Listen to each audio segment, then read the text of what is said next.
1980년 5월 광주의 진실을 알리려고 단지 준비했다는 이유만으로 옥살이를 한 대학생들이 있었습니다. 출소한 뒤에는 정신질환에 시달렸고 끝내 스스로 생을 마감하기도 했습니다. 오늘은 이들의 억울한 사연을 조명합니다. 김철웅 기자입니다.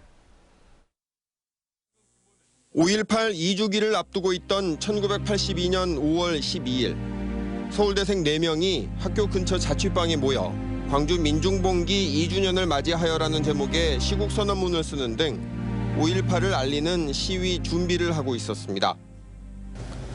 이들 대학생들은 계획했던 5.18 2주기 추모 집회를 실행에 옮긴 것도 아니었지만 모두 경찰에 구속됐고 이후 집시법 위반 혐의로 모두 재판에 넘겨졌습니다.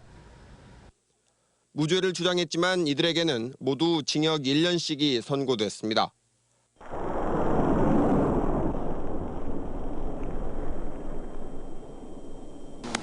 현재적 관점에서 보면 무죄죠.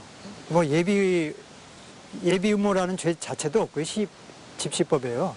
당시에 뭐 재판이라고 하는 것은 다 정해진 일종의 뭐 프로그램대로 판결을 내리는 거였고. 단지 시위를 준비했다는 이유만으로 1년씩 옥고를 치르고 나온 이들의 삶은 처참히 망가졌습니다. 4명 가운데 3명에게서 정신병이 발병한 것입니다.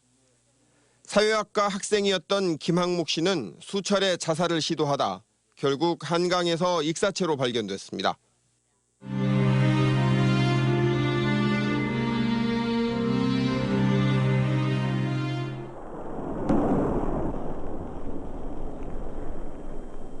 본인은 굉장히 책임감이 강했어요.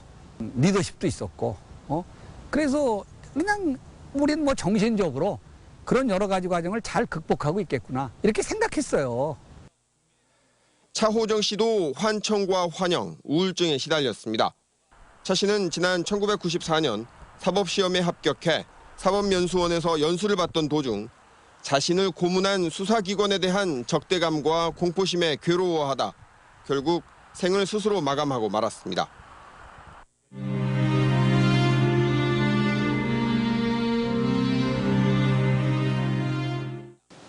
고통과 관련해서 뭐 얘기하자면 육체적 고통은 아마 차호정 씨가 제일 많이 당했을 겁니다.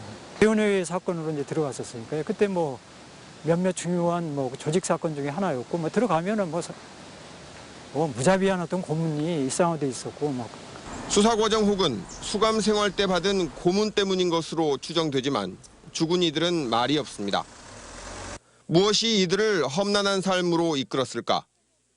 1년 전 서울대에서 있었던 5.18 1주기 침묵 시위에서 고 김태훈 씨의 투신을 목격하고 나서였습니다. 감옥 가기 좋아하는 사람은 누가 있겠고 인생 빨간 줄 쳐지고 그런 거 좋아하는 사람이 누가 있겠습니까? 근데 그런 생각하다가 그 생각에 어느 지점에서 광주를 생각하면은 더 이상 작동이 안 되는 거예요. 에이, 죽는 사람도 있는데 계산을 못하는 사람들. 그게 광주의 자식들의 특징이에요. 그 바보들이 많았습니다. 일부 유족들은 5.18이 정당한 평가를 받고 있는 지금도 취재진의 인터뷰 요청을 거부하며 가족들의 삶을 드러내는 것을 꺼리고 있습니다. 그들은 광주와 광주 시민들을 생각하며 죽어갔지만 광주와 광주 시민들은 오늘날 그들의 이름조차 알지 못하고 있습니다. MBC 뉴스 김철원입니다.